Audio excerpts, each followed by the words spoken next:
So obviously music is something that we hold very dear. It's something very old. It's as old as we are.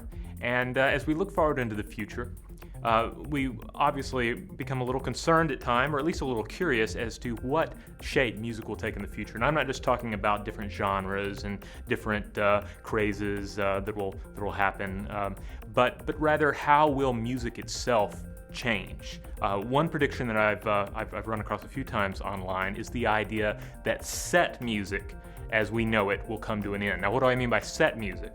Well, on one hand, no music is set music, because anytime you listen to a song, you're going to bring certain things with it. You're bringing your environment with you.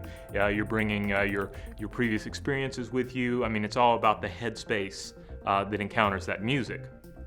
But we also can talk about set music as in music that is, say, physically on a disc or present in a file. It is unchanging, even though our interpretation of it may depend on a number of factors. The song is what the song is, right? This track. It was recorded at a certain time, and no matter how you experience it, everybody is experiencing the same track.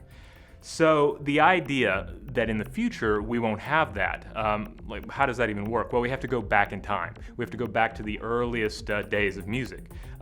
According to some people's theories, it may have actually originated before language. You have the possibility of, say, Neanderthals singing to each other to communicate. Over time, we start picking up things from our environment and using them to enhance human creativity. That's the very definition of technology. So you're picking up things like a bone flute, or you're picking up a bone and creating a flute out of it. You are eventually crafting more elaborate instruments. You're creating drums. Thousands of years pass, you're creating stringed instruments. And eventually you're creating a system to write down music.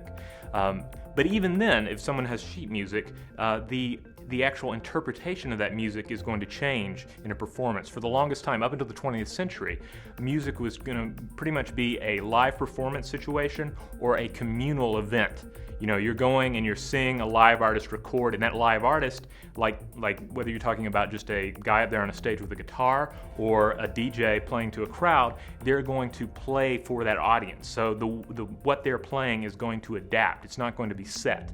It's going to adapt to what the audience seems to be feeling. Or it's a communal situation. It's a church or a religious group raising up song together and engaging in a communal musical experience. But suddenly you have this track, this record, this cassette, this CD, and music is suddenly fixed, right?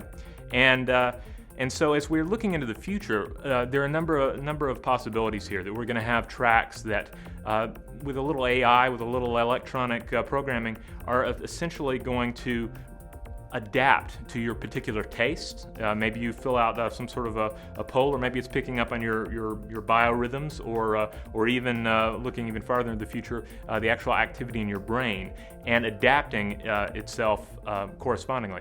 Or you're going to look at a situation where music is going to adapt to an environment. Maybe you get a track by a particular artist you love, and that track is always a little different depending on, say, what the weather's like, or what your personal mood happens to be.